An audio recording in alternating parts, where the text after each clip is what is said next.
My name's Mark, I'm 44, and I've been a stepdad for the last 11 years. Not the kind of stepdad who floats around on the edges, I mean fully in the trenches.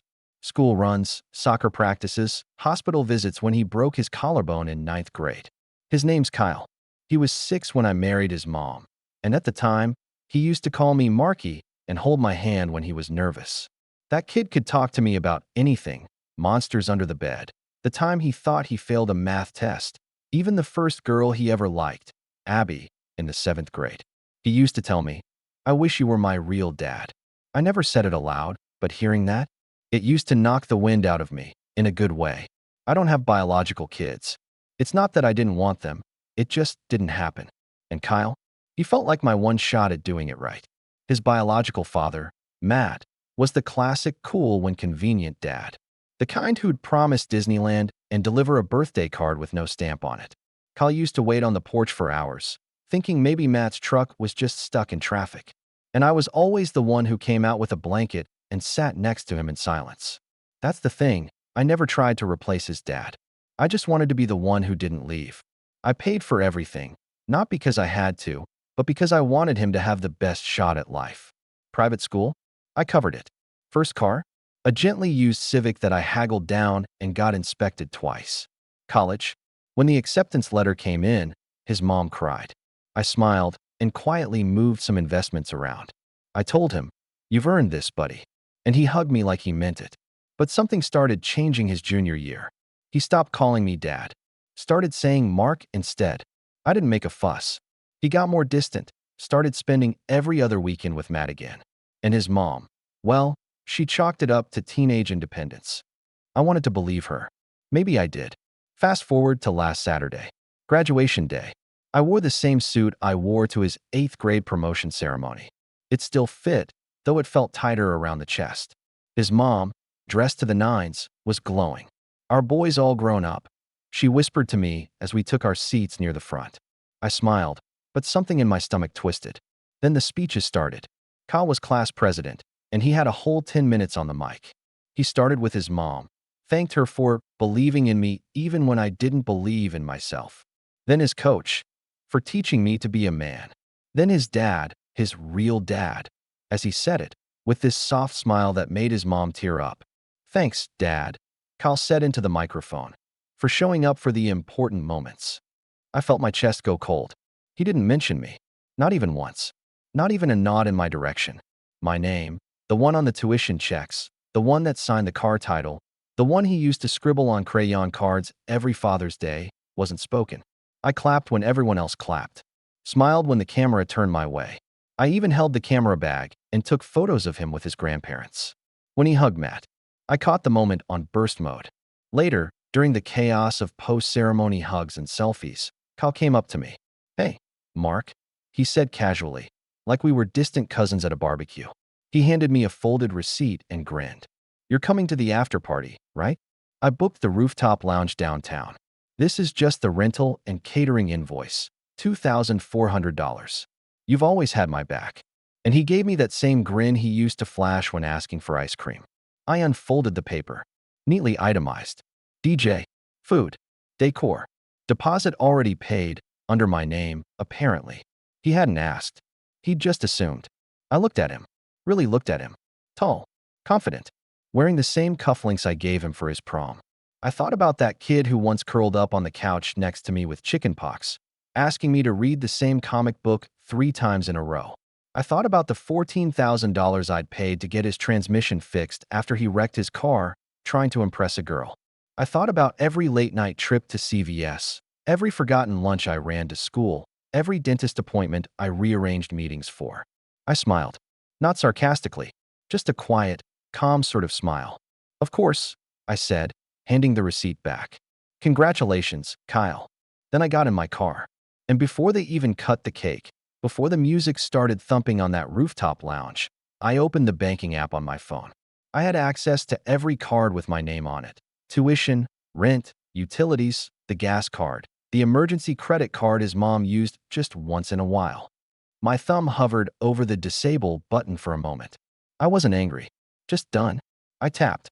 One by one, I shut them all off. And just as I reached the on-ramp home, My phone lit up with the first text. Then a second. Then a call. The first call came from his mom. I let it ring. Then came the text. Hey, there's something wrong with the cards. The bar won't run the tab. Did you call the bank? I stared at the screen for a second before silencing it and tossing the phone onto the passenger seat. I wasn't ready to answer. Not yet. I needed quiet. I needed to feel the wheel in my hands and the hum of the road beneath me without someone else asking for something. By the time I got home, the notifications had multiplied. 17 texts. 4 missed calls. A voicemail from Kyle, the first in over a year. I listened. Hey Mark. Not sure what's going on. They're saying the payment didn't go through. Everyone's kind of standing around. Could you? I don't know, just fix it real quick? I told them you'd take care of it. Thanks. That last part, I told them you'd take care of it, was what did it. Not a thank you. Not even a please. Just the expectation that I'd keep playing my part. Like I was a vending machine for comfort and cash. I opened my laptop. Every account, every auto payment, every shared login with my name on it, gone. Revoked, shut down, deactivated. I even changed the Netflix password, just because. 15 minutes later, another call. This time I picked up. It was his mom. Mark, what are you doing? She said. Not angry. Not yet. But that careful, tight voice she used when she knew I was about to do something she couldn't control. I kept my voice level. Just adjusting the budget. The venue's demanding payment. The bar closed the tab. Kyle's humiliated. I didn't ask to be part of the celebration, I said. He made that clear. There was silence. Then she tried a different approach. Look, he's just a kid. He made a mistake. He was nervous up there. He didn't mean to forget you. I didn't forget to pay his tuition, I said. Or his car repairs. Or the rent on that off-campus apartment he never once invited me to. That's not fair. What's not fair, I said, is being treated like an afterthought by the kid I raised while his real dad made guest appearances. What's not fair is paying for a celebration I wasn't welcome at, until it came time to pick up the tab. There was a long pause. So what now? You're cutting him off. I'm stepping back, I said. There's a difference. She sighed. He'll be crushed. I didn't answer that, because I honestly didn't know if he would be. That night, I finally listened to the rest of the voicemails. One from the party planner. One from the bartender. Another from Kyle. That one was shorter. Hey, I guess you're mad. Just, I dunno. Call me back, or whatever. No apology. No acknowledgement. Just confusion that the machine stopped working. The next morning, I slept in. I made pancakes for myself, not for anyone else. Didn't even check my phone until afternoon. When I did, the text had shifted tone. From Kyle. So you're really doing this? You're acting like a child. Whatever. I'll figure it out. Then came the guilt trip. From his mom. You're throwing away over a decade because of one speech. He needs you. Don't punish him for not knowing how to show it. But I wasn't punishing anyone. I was just choosing myself for once. By the third day, the messages slowed. A few polite ones from Kyle, asking if I'd reconsider. One that said, I didn't realize how much you actually did. That one almost got me. Almost. But I remembered the look on his face when he thanked Matt. The way he'd lit up, eyes scanning the crowd for approval, and how he never once glanced at me. Not until it was time to pay. A week passed before Kyle showed up on my doorstep. He was wearing a wrinkled button-up, holding a small box. I just came to talk, he said. I didn't invite him in. I stepped out onto the porch and shut the door behind me. He swallowed. I messed up. I nodded. Yeah, you did. I didn't mean to forget you. You didn't forget, I said. You made a choice. He flinched. Okay, yeah, I did. I thought it'd be weird to mention you and my dad in the same speech. I didn't want to confuse people. You weren't worried about confusing people when I paid the security deposit on your apartment. He shifted. I guess I just didn't think it mattered. That hit harder than I expected. I looked at him for a long moment. It mattered to me. He opened the box. A cheap mug, the kind with a cheesy slogan. It read, #OneStepdad. Thanks for everything. I didn't touch it. You bought that this week? I asked. He looked down. Yeah. I almost laughed. Not out of humor, but the sheer awkwardness of it all. 11 years, and all I got was a mug from the clearance rack. He sighed. What do I have to do to fix it? And I said the first honest thing that came to mind. I don't know if you can. He stood there, waiting, expecting more, expecting me to fold. But I didn't. I just stood beside him on the porch as the breeze rolled by. He looked like he was waiting for a script, The kind where I'd sigh, forgive him, take the mug, and we'd go back to how things were. But I wasn't interested in pretending anymore. I'd spent years giving without asking for anything in return, convinced that eventually he'd just see me. That one day it would click. That all those lunches dropped off, bills covered, late nights helping him cram for biology, that they'd count for something. But they didn't. Not in his world. Not until the financial faucet turned off. Kyle started, his voice quieter now. I didn't mean to hurt you. I thought maybe you knew how I felt. I didn't think I needed to say it. I let that sit for a second. You thought I knew how you felt. I repeated slowly. So you thanked your mom, your coach, and Matt. But not me. The guy who paid for everything, who was there every day for the last 11 years, because you assumed I already knew. I mean, yeah, he said. Kinda. I shook my head. You know what I've learned, Kyle? Silence doesn't always mean peace. Sometimes it means people are just trying not to fall apart. He looked down, like he wanted to be anywhere but on that porch. Good. Because for once, I wanted him to sit in it. No comforting words.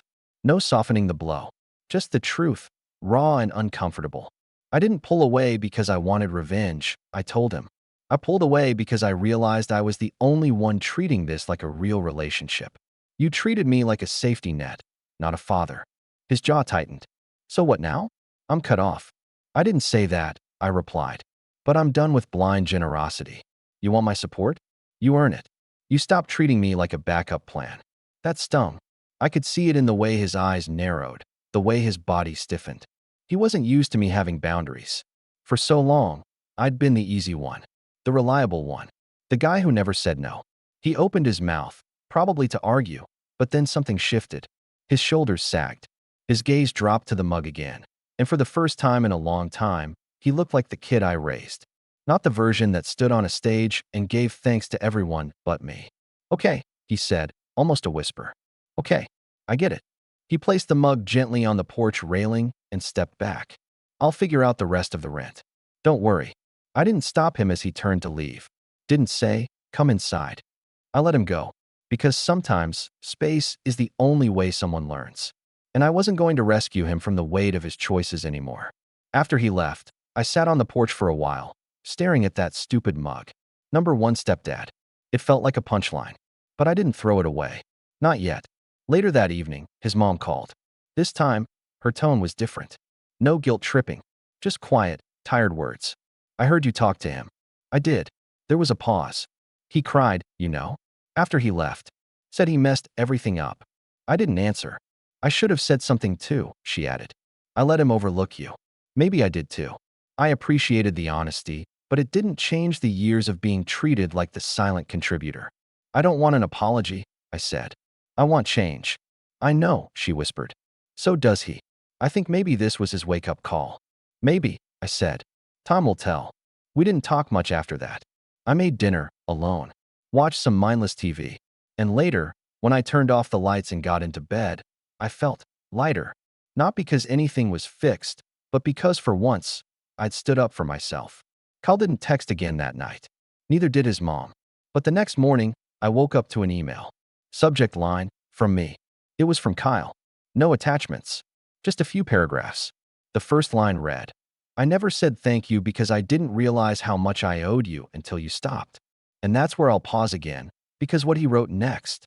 That was the first real moment I saw him becoming the man I always hoped he'd be. The email sat in my inbox for hours. I saw it first thing when I woke up, subject line, from me, and just stared at it. I didn't open it right away. I brewed my coffee, stood by the window, and watched the sun creep across the driveway. I don't know what I was expecting. A list of excuses? A polished PR apology crafted to win back my financial support? Part of me didn't even want to read it. But the other part, the quieter one that still remembered Kyle's chickenpox and his terrified tears during his first school play, wanted to believe this was something real. I finally sat down, opened the laptop, and clicked. Hey Mark, I don't know how to say this the right way, so I'm just going to write what's on my mind and hope it makes sense. I messed up. I know that doesn't even scratch the surface, but it's where I need to start. When I gave that speech, I knew I wasn't going to mention you. I told myself it was because it would make things weird. But the truth is, I was scared. I didn't know where to place you in my life. You weren't my biological dad, but you were, everything else. And instead of facing that, I took the coward's way out and acted like you didn't matter. And God, reading that back hurts. Because it's such a lie. You mattered. You matter. You were there every time Matt wasn't. You stayed up when I had the flu. You stood in the freezing cold at my games. You never bragged, never asked for recognition. You just showed up. Quietly. Every day. And I took that for granted. I let people believe Matt was the hero because it was easier than explaining that the real hero didn't share my DNA. I looked for old photos this morning, ones with you in them. There aren't many. You were always behind the camera, capturing the moment instead of trying to be in it. That's who you are. And that's why I didn't see what I had until I lost it. I saw the way you looked at me when I handed you that receipt. That moment's been playing in my head over and over. You didn't get mad. You didn't yell. You just left.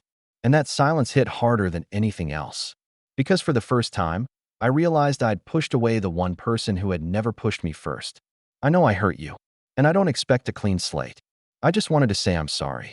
Not for the money, not for the party, but for making you feel like you were just the guy who footed the bill. You were my dad, Mark. In every way that counted. I get it now. I don't know if I can earn back your trust, but I want to try. Not for the rent, not for another favor, just because I miss you. And I don't want to pretend you weren't the biggest part of my life anymore. Thanks for reading this. For everything. Kyle. I don't cry much. I'm not built that way. But something in that message cracked me open in a way I hadn't expected. Maybe it was the line, "You were always behind the camera." Or maybe it was just the fact that, for the first time in years, he wasn't asking for anything. He was just talking to me like a person, not a wallet, not a fallback plan. Just me. I didn't respond right away. I gave it a day, let the words settle. And then, I did something simple. I drove across town to his apartment. When I pulled up, he was already outside, pacing by the curb like he wasn't sure if I'd actually show. His hair was messy, like he hadn't slept much, and he was wearing the same hoodie I bought him back in his sophomore year. He saw me, straightened up, and shoved his hands in his pockets. "Hey," he said, voice uncertain. "Hey." We stood there for a second. The silence was heavy, but not hostile. "I read your email," I said. He nodded, eyes on the ground. "Okay." It was honest. And overdue. "Yeah," he breathed. "I know." I paused. Then, "I don't need a mug, Kyle. I needed to be seen. To be treated like I mattered." "I know that now," he said quietly. "I was selfish." "You were young," I corrected. "But you're not anymore. And part of growing up is owning what you break." He looked at me, eyes glassy. "I want to fix it. I'm not going to make it easy," I said. "Because it shouldn't be easy. But I'm open to starting again." He exhaled like he'd been holding his breath for days. "That's fair." I nodded. "Good." Then he surprised me. He stepped forward, arms stiff at first, and hugged me. Awkward, too long, a little clumsy, but real. I hugged him back. And for the first time in years, I felt something I hadn't realized I'd lost. Peace. Over the next few weeks, Kyle made small changes. He started texting me. Not for money, not for help, just to talk.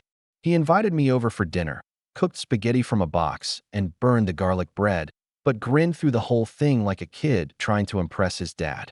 And for once, he didn't call Matt when he needed advice on a job interview. He called me.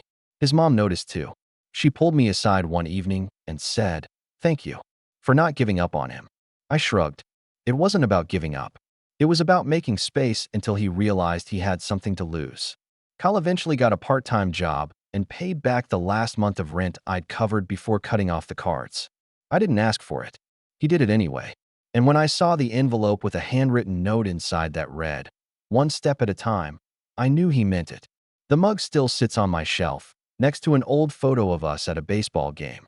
Me in sunglasses, him with ketchup on his shirt, mid-laugh. He didn't thank me on stage. That moment is gone. But now, every time he calls just to say, "Hey, how's your day?" it's better than any speech. In the end, it wasn't the cancellation of the credit cards that changed everything. It was the silence. The stillness where he had to sit alone with the absence of the man he thought would always be there, no matter how little acknowledgement he gave. Sometimes, the best way to teach someone your value isn't by shouting. It's by walking away and letting them feel the echo. And Kyle? He heard it. Loud and clear. We're not perfect. We probably never will be. But for the first time in a long time, we're real. And that's more than I ever expected.